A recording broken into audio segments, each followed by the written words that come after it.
Chip and Dan Heath, in their book, Made to Stick. Not sure if you've seen this before, but it's a book about communicating effectively and memorably. And they describe the system used by the Army to create and execute battle plans. It all starts with the president, who gives an objective, and then the Joint Chiefs of Staff set the parameters for the operation, and then the orders and plans begin to grow and build as it cascades down from generals to colonels to captains. Eventually, the orders snowballing enough that there are specific directives for every particular foot soldier on the battlefield, knowing what they need to do. The system's been refined over many, many years. But in the 1980s, they wanted to address one of the biggest drawbacks to this system for creating plans. And that biggest drawback was that if the enemy did something expected, or if one of your key assumptions, like this bridge was going to be there, fell apart, then instantly your whole set of plans could become completely worthless. You put all this work into crafting exactly what you should do, and sometimes that works, but sometimes life throws a curveball, and you got to completely throw the plans out. And so they began to think, how can we solve this problem so we don't have these wasted plans? In the 1980s, what the Army did is they invented a concept called commander's intent. The commander's intent is a crisp, plain talk statement that appears at the top of every order, specifying the plan's goal, basically the desired end state of the operation. Something like, my intent is to have the 3rd Battalion on Hill 4305, to have the hill cleared of the enemy so we can protect the flank of the 3rd Brigade as they pass through the line. Something like that, where you know, whatever else happens, we're trying to take this hill and protect the flank so the 3rd Battalion or the 3rd Brigade can come through. So no matter what happens, no matter what curveballs come, if you are the last man of your battalion, you better be doing something to protect that hill, to protect the flank, like you know what the purpose is. And if you know the purpose clearly, then if you have to improvise, you can improvise in light of that purpose. Some people, I don't know if this applies to you, but some people love detailed plans. They want everything spelled out. Give me a list of do's and don'ts. Give me specific instructions for every situation that can come my way. That they would rather God take all the guesswork out of it and spell out every detail for us with a long list of instructions and rules. God doesn't always work that way. Life is messy. Life can be filled with a lot of complexity, and sometimes what we need is not a list detailing what to do in every situation, but a crisp, plain talk statement clarifying our commander's intent. A clearly stated purpose is often more helpful than a long list of rules and plans. This is basically what Paul does in 1 Corinthians 7. Some issues have come up in the Corinthian church related to sex and marriage and divorce and singleness. And so Paul writes to address these issues. And he does give them some specific do's and don'ts that we'll see. He's not afraid to give a rule or a guideline or an instruction. But rather than trying to think up every possible relational situation to give instructions for every possible thing that can come up, he gives a few instructions, and then he clarifies our commander's intent as it relates to marriage and singleness. He gives us a clear, plain talk statement to know that no matter what situation we might find ourselves in, we know what we should be striving after. And while this chapter in 1 Corinthians 7, it's not intended to be a general theology of marriage. That's not Paul's purpose, is to just give some treatise on marriage. He's writing to a specific church with very specific problems and very particular misunderstandings of marriage and singleness and sex and relationships. And so he's writing to very specific issues. But we'll see that his instructions to the church in Corinth are incredibly relevant 2,000 years later for us. The details of our situation might vary and be different, but we face some of the same general temptations that they faced then. That we might have some of the same misunderstandings, and our commander's intent for marriage hasn't changed, and it will speak to us again today. We see from verse 1 in 1 Corinthians chapter 7 that Paul is responding to questions that the Corinthians had raised in a letter that they've written to him. Now, we don't have that letter, and so sometimes reading through things like this in the Bible is like hearing one side of a conversation, like when your friend is talking on the phone to someone else and you don't know what that other person is saying, and you're trying to fill in the gaps based on what your friend is saying. Sometimes we have to do that when we come to the scriptures. We see what Paul is writing, and we can kind of fill in the gaps a little bit about what questions they might have posed or what situations or temptations they might be facing. But they had raised some questions, and he writes, and he's going to do this a number of times throughout the rest of 1 Corinthians. He's going to surface and respond to particular questions that they had asked him about. And so he says in chapter 7, verse 1, "Now for the matters you wrote about," and then he goes to begin to speak to that. Having just addressed sexual immorality at the end of chapter 6 and some of the abuses of God's gift of sex, he chooses this as the moment to address one of the questions that they had raised related to sex and marriage and singleness and divorce.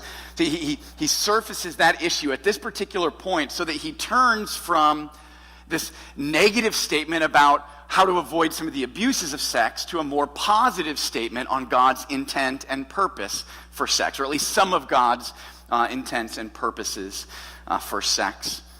What I'd like to do is, rather than give kind of the big idea of this sermon up front, I want us to begin to work our way through this text and to make some observations, to see what Paul, the points that he's making, and gradually this commander's intent, which is kind of blurry and implied from the beginning, begins to get clearer and clearer. And by the time we get to the end, he's going to give it to us very directly, very clearly, very succinctly.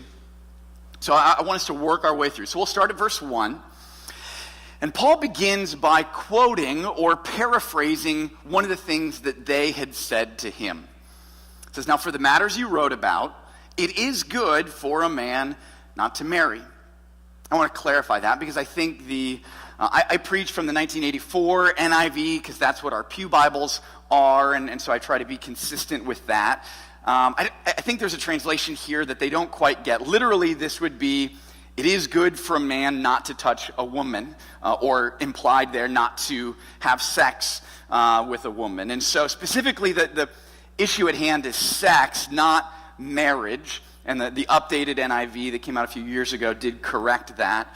But what Paul's doing is he's quoting something that they've said, and he's saying, here we have kind of a point of agreement, a little overlap of agreement. He's starting off on that note. I think if someone were to write me an email and said, I think it's good to go to church every Sunday, because if you go to church every Sunday, God gives you a new car. I'd be like, like you're like, I'm kind of tracking with you. Wait a minute, what was that? And I'd reply probably by saying, I agree with you that it is good to go to church every Sunday, but how you got to that conclusion is completely misguided. So you start with the point of agreement, and then you back up to clarify the misunderstanding that they have, which led them to that conclusion. So Paul starts off on this note of agreement. I do agree, it is good for a man not to have sex with a woman, but, he says in verse 2, and he continues. He addresses this question, and as we kind of read between the lines, as you see where he goes with this, we begin to get kind of a sense of what their concerns were, or what their misunderstandings were. Apparently there were people in the church in Corinth who were beginning to teach that sex is bad. and marriage should probably be avoided. And if you are married, you should probably stop having sex and try to be celibate in your marriage if you really want to be pleasing to God. Like that's the people who are really holy, the people who are really pleasing to God are not the people having sex. So whether you're married or not, you should avoid it altogether. Paul addresses their question by making it clear that marriage is good and singleness is good, and that sex is a good gift of God when protected to the setting for which he intended it, that is a covenant marital commitment between a husband and wife. That sex is not inherently sinful, but in this context of marriage, it is good and healthy and God-honoring. So look at how he addresses some of their misunderstandings. Look at verses 2-5 with me. He says, after saying, it is good for a man not to have sex with a woman, but since there's so much immorality, each man should have his own wife and each woman her own husband. The husband should fulfill his marital duty to his wife, i.e. sex, and likewise the wife to her husband. The wife's body does not belong to her alone, but also to her husband. In the same way, the husband's body does not belong to him alone, but also to his wife. Do not deprive each other except by mutual consent and for a time, so that you may devote yourselves to prayer. Then come together again so that Satan will not tempt you because of your lack of self-control. What we see here, we see Paul giving a rule, a guideline for married people, saying basically, keep a healthy habit of sex. Or to put it maybe more bluntly, have enough sex in your marriage, is what he's saying. Sex in marriage is not dirty or wrong, but it's healthy. It's designed by God to help you both connect with each other.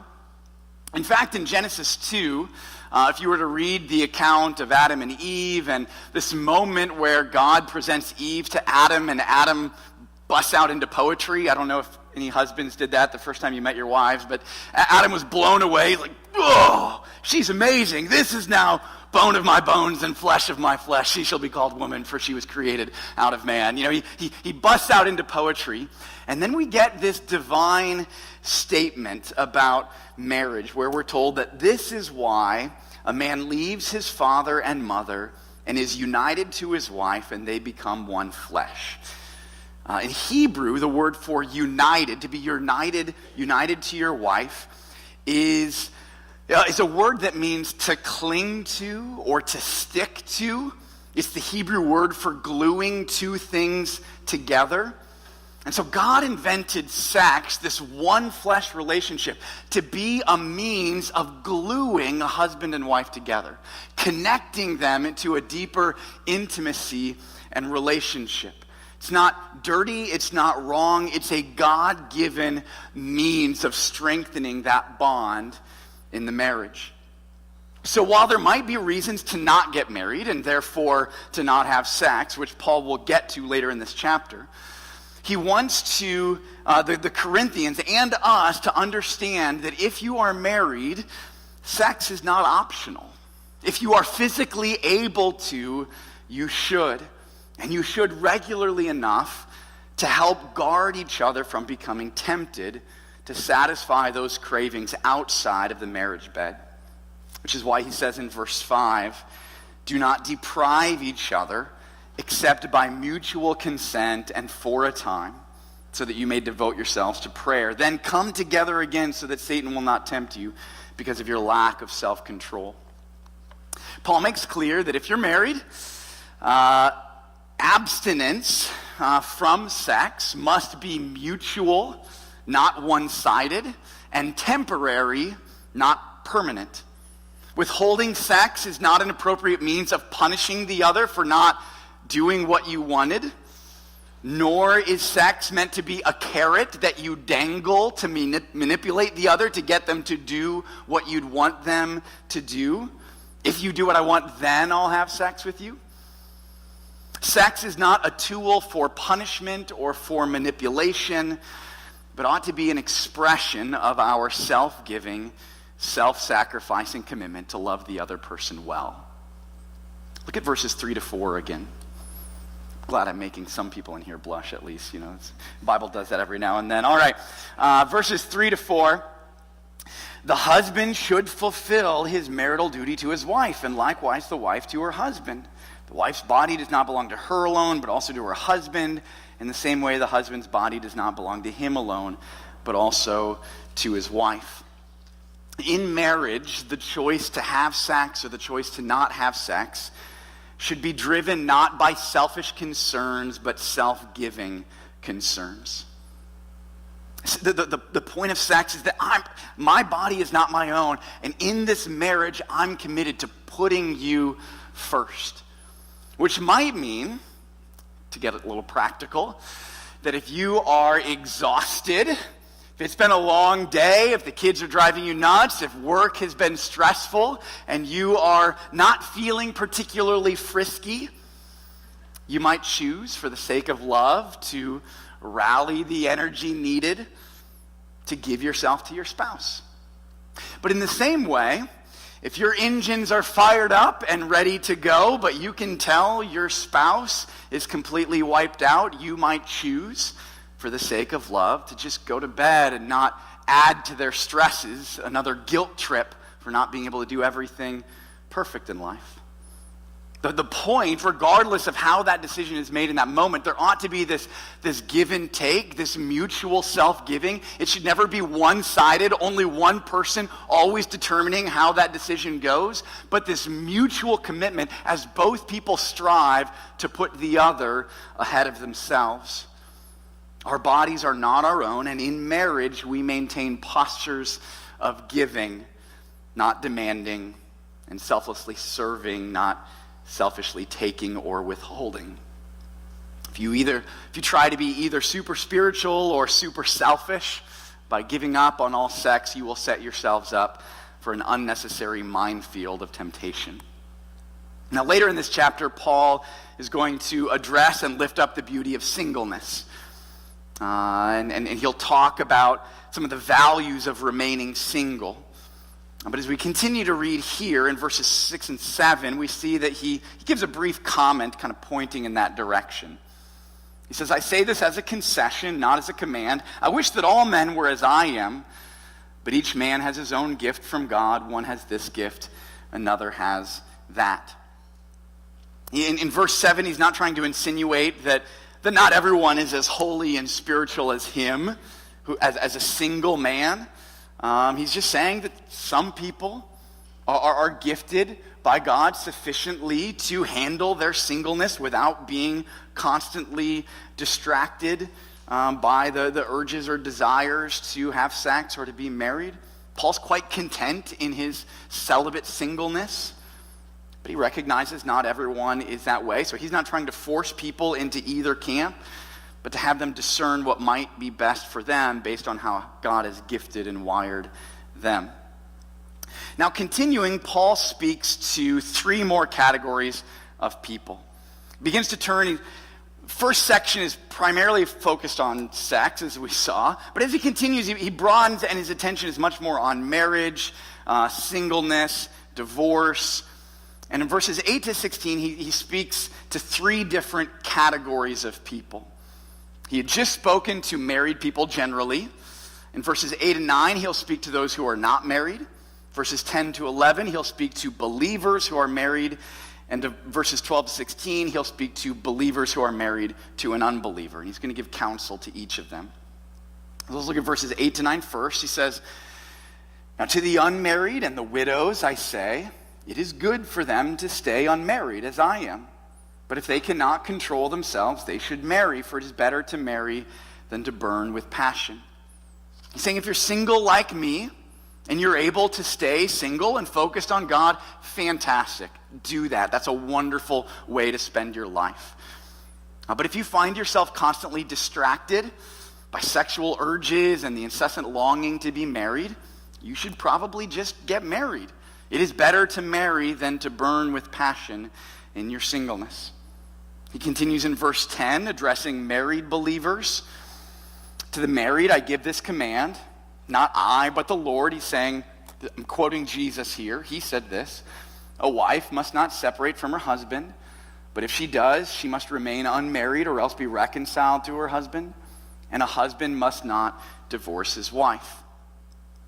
Here Paul simply paraphrases what Jesus taught in Matthew 19 and in Mark 10, that if you're married, you should stay married and not divorce. If things get bad and you choose to separate, you shouldn't run off to marry someone else, but stick it out and seek to be reconciled with your spouse. Now in Matthew 19, Jesus gave an exception allowing for divorce in cases of sexual immorality, presumably unrepentant sexual immorality, because the biblical emphasis for believers is to do everything we can to forgive and seek reconciliation. And if that's true for believers generally, I would say that's especially true for husbands and wives who've committed themselves to each other.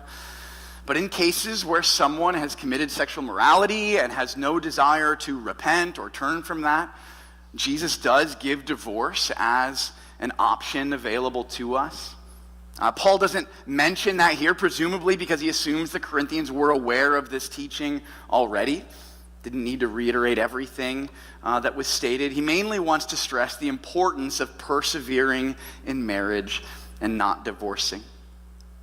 However, in verses 12 to 16, he surfaces another situation and another possible exception to this commitment to not divorce. There's another situation where maybe divorce would become an option. And so we read in verses 12 to 16. He says, "To the rest I say this, I, not the Lord." That's not his way of saying that this is just my opinion and it doesn't really matter. He's saying, I'm just not quoting Jesus anymore, but now I'm giving my apostolic authoritative instruction. "If any brother has a wife who is not a believer and she's willing to live with him, he must not divorce her. And if a woman has a husband who is not a believer and he is willing to live with her, she must not divorce him. For the unbelieving husband has been sanctified through his wife, and the unbelieving wife has been sanctified through her believing husband. Otherwise your children would be unclean, but as it is, they are holy. But if the unbeliever leaves, let him do so.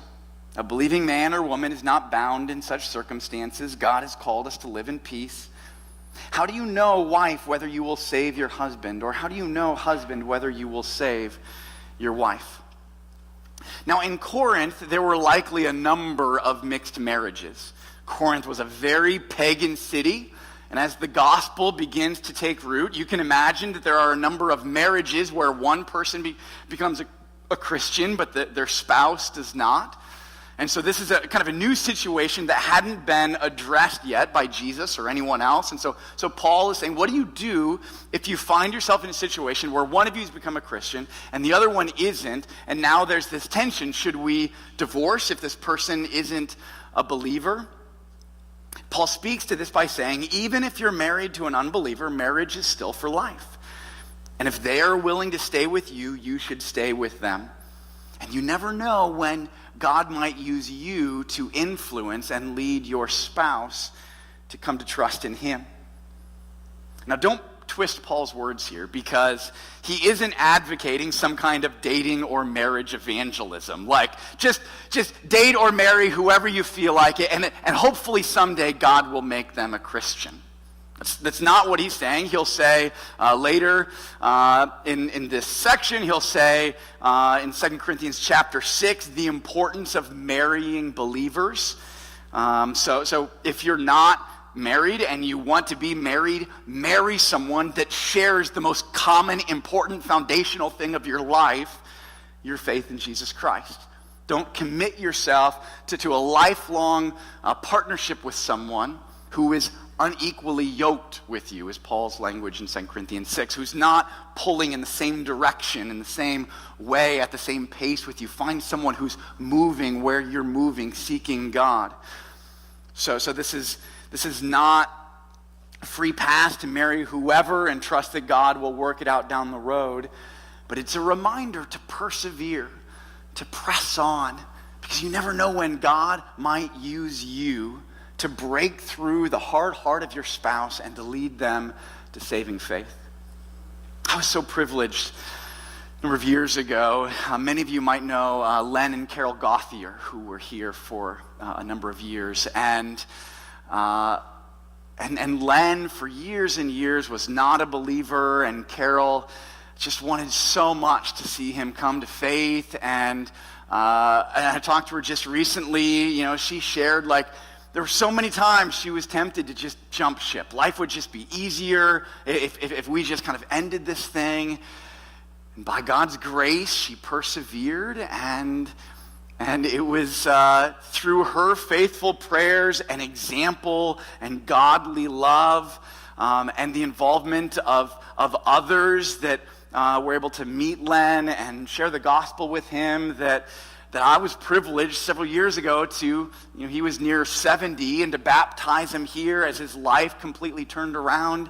It's just a living testament that no one is too far gone. There is still hope. Don't give up hope. God might use you. And Paul doesn't give a guarantee, like, if you do X, Y, and Z, once you get through year, whatever it might be, then this is a done deal. He gives no guarantees, but he says, press on. Don't give up hope. If they're willing to stay with you, stay with them and pray for them and persevere and see how God might use you to lead them to faith. Now in verses 17 to 24, Paul he's given a number of scenarios: marriage generally, the unmarried, those who are believers who are married, people who are a believer and an unbeliever that are married. And he begins in verses 17 to 24 to narrow down kind of a guiding principle that underlines all of his counsel.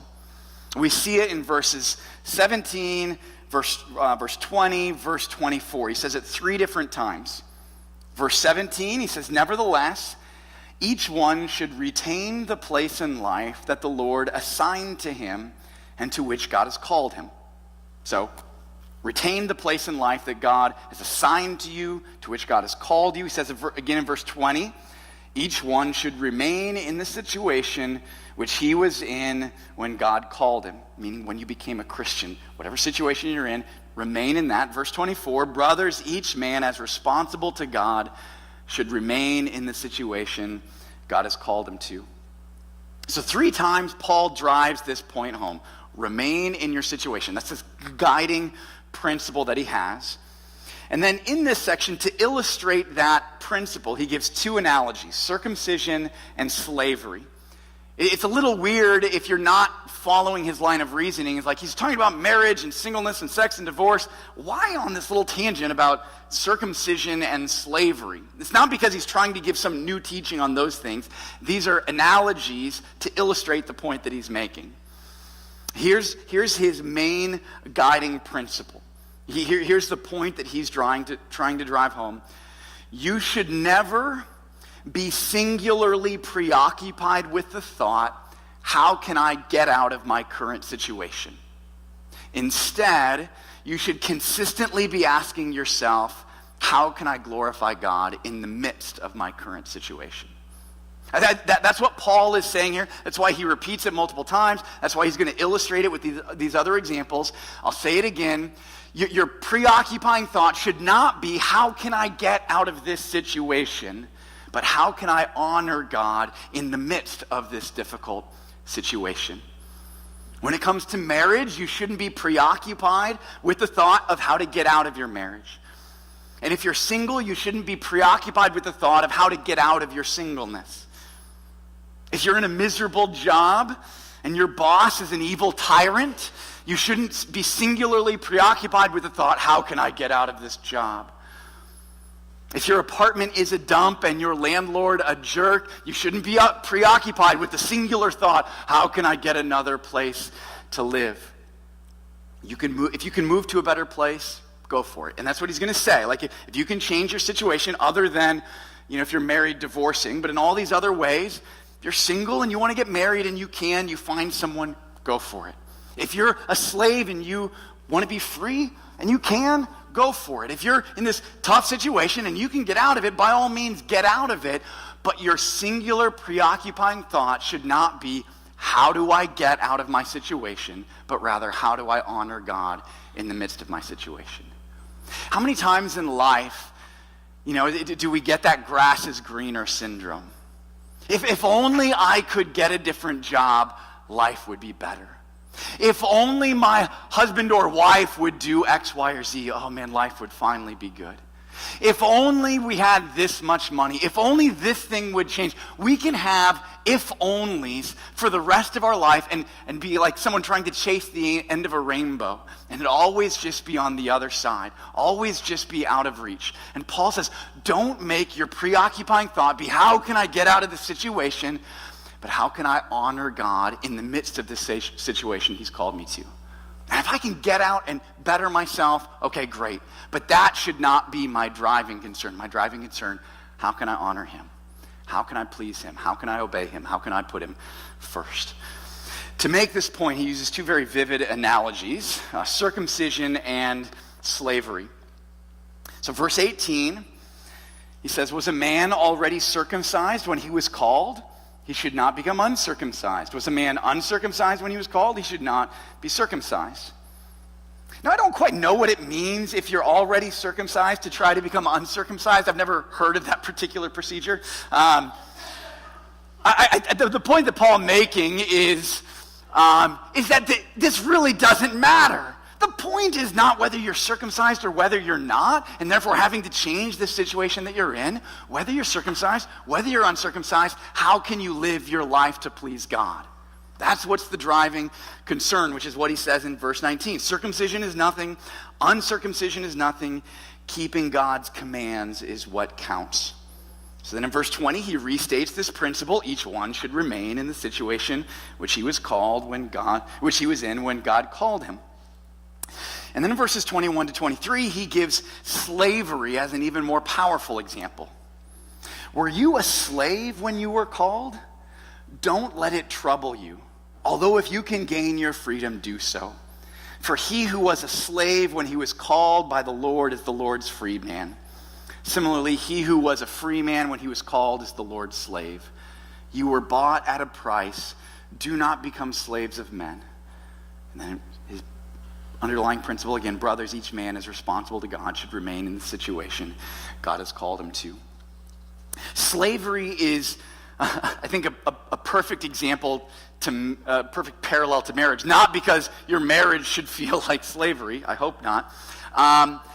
But if he's using an example from the greater to the lesser, if even in slavery, your overriding ambition should not be getting your freedom, then how much more should that be the case regarding marriage? Your marriage is not, I can guarantee, however, I suspect that this is true for almost everyone, that your marriage is not as bad as first century slavery. And if he says this to a slave, that your primary concern should not be your freedom, how much more should that apply to us in our marriage when things get hard? Is my main concern should not be jumping ship. Although if at least with slavery, if you can become free, do so. But how can you honor God in this situation that you're in? Not even freedom from slavery should be the predominant thought in your minds. In verse 25, Paul speaks to another audience, those who have never been married. And he begins to apply this principle in this situation. So we read in verses 25 to 28. Now about virgins, I have no command from the Lord, but I give a judgment as one who by the Lord's mercy is trustworthy. Because of the present crisis, I think that it is good for you to remain as you are. Are you married? Do not seek a divorce. Are you unmarried? Do not look for a wife. But if you do marry, you have not sinned. And if a virgin marries, she has not sinned. But those who marry will face many troubles in this life, and I want to spare you this. There might be some people tempted to say amen, but don't want to get elbowed from the side. That there are some challenges to marriage, and so if you can handle your singleness fine, then stay single. And to make sure he's not misunderstood, he continues in verses 29 to 31 to clarify his point. What I mean, brothers, is that the time is short. From now on, those who have wives should live as if they had none. Those who mourn as if they did not. those who are happy as if they were not, those who buy something as if it was not theirs to keep, those who use the things of this world as if not engrossed in them. For this world in its present form is passing away. Here, Paul clarifies for us. Verse 29 explains what he meant when he said in verse 26, because of the present crisis, I think that it's good for you to remain as you are. The crisis he's referring to is the fact, I believe, that our time is short, that there's an urgency to life, and that in this urgency, in this time is short, Jesus is coming back, and there are people who will be going to hell maybe tomorrow, and we don't know that, and there is difficulty and persecution, and there are so many big things worth living for that you should make your life count in light of what matters for eternity. Make your lives count. There's an urgency to life. This world in its present form is passing away. And so Paul mentions marriage, sorrow, happiness, owning things, using things. What's he trying to get across? I think the most helpful example is that final one of those who use the things of the world as if not engrossed in them. He isn't saying that we should not use things or own things. And he's certainly not intending to say that we should never be happy or sad, or that if we are happy, we can't show it, and if we are sad, we have to hide it. That's not the point that he's saying. He's saying use things, own things, be happy, be sad, be married, be single, but don't live as if any of these things are primary. Don't be engrossed in them. Don't be distracted by them. Don't treat them as supreme in your life. Don't let your stuff or your emotions control you or become idols that push Christ off the throne of your heart. He is always primary. You are his slave, bought at a price. Your life is about him, not you. So don't make you primary. Keep him primary. Don't make your emotions primary. Don't make your personal ambitions primary. Don't make your possessions. Don't make your state, your job, your situation. Don't make that primary. Keep Christ primary and do everything to make your life count for him. And this is where Paul brings us to his commander's intent. He's been laying the foundation, and he's given this general principle, and then he begins to narrow down even more what is the purpose of all of this. And we see that at the end of verses 32 to 35, which were read for us before I stepped up here. He says, I would like you, starting in verse 32, I would like you to be free from concern. An unmarried man is concerned about the Lord's affairs, how he can please the Lord. But a married man is concerned about the affairs of this world, how he can please his wife, and his interests are divided. An unmarried woman or virgin is concerned about the Lord's affairs. Her aim is to be devoted to the Lord in both body and spirit. But a married woman is concerned about the affairs of this world, how she can please her husband. I'm saying this for your own good, not to restrict you, and here we get it, but that you may live in a right way in undivided devotion to the Lord. That's our commander's intent. That's the heart of it all. Whatever situation you're in, the driving concern, the driving way that we evaluate this decision is how can you live in a right way in as undivided devotion to the Lord as possible. That is our purpose. That is our commander's intent. The driving consideration behind everything else Paul says in this chapter, and he goes on to apply it to two more situations: those who are engaged and those who are widows or widowers. And there he basically says, if you're engaged and you want to see that engagement through and get married, go for it. You're free to do that. If you feel like, you have second thoughts and you and your fiance feel like, no, we can be single and honor God more that way, and you guys want to do that, then go for it. You can do that. And then to widows and widowers, he's like, you're now single again. I'm single. I think things can be pretty good. I'm making my life count, and I'm pretty happy. And if you can do that, great. But if you want to get married, find a believer, get married. That's fine. What's the driving concern? How can you live as undivided to the Lord as possible? How can you be committed in your devotion to him? Our commander's principle is to focus our attention on glorifying God in the midst of our situation rather than focusing on changing our situation. And the intent, the purpose behind that is that we make every decision with the goal of being as devoted to the Lord as possible. So how do you approach life and decisions? Now, this is all he's applying these principles in the realm of marriage, singleness, divorce. But as I've used examples of your housing situation, your work situation, I think that the same principles apply elsewhere. How do you make your decisions? Are you preoccupied with changing your situation? Are you preoccupied with the if-onlys, the grass is greener, if I could just get through this, if I could just change that, if my spouse would just grow up in this way or start doing that thing or whatever it might be? Are you always looking for some situation change to solve your problem? Or are you saying, God, in the midst of this situation, how can I be as devoted to you as possible? How can I honor you as much as possible? How can I obey and please you in this situation that you've called me to? And if you can change that situation, great. You can go for it. But Paul's not trying to hold you back. God is not trying to hold you back. But what's primary for you? Are you in a marriage and struggling with the temptation to jump ship? Are you single and preoccupied with getting married?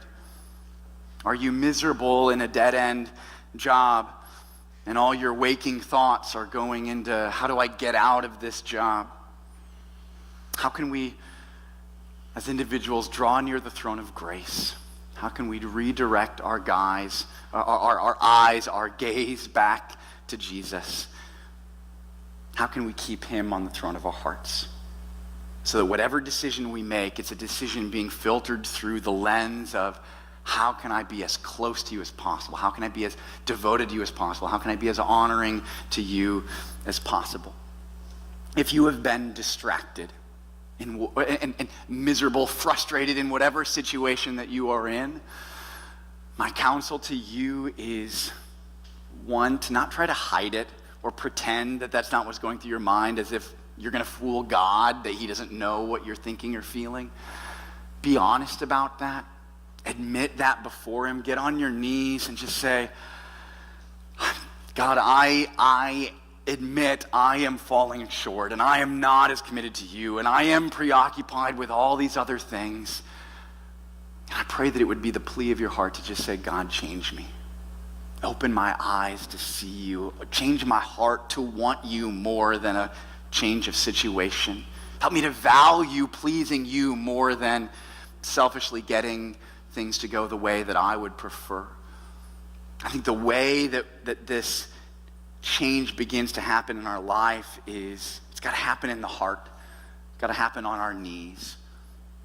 And that might be what you need to do in response to a chapter like this, is to get on your knees, confess where you are, and ask for God to help you, to change you, to fill your heart with such a love for him that becomes your driving ambition. Let's pray together. Father God, forgive us for how often we believe the lie that life would, all we need, all that we wish could happen is just this situation changing, this job changing, this, housing changing, this relationship changing, this person changing. God, I ask that instead you would change us. You would change our hearts. That you'd help us to repent of our selfishness, our misplaced priorities, our idols. That you would be sitting alone on the throne of our hearts, commanding our attention, getting our love. So God, change us. As we confess, as we humble ourselves, would you lift us up with our eyes set on you? In your name we pray. Amen.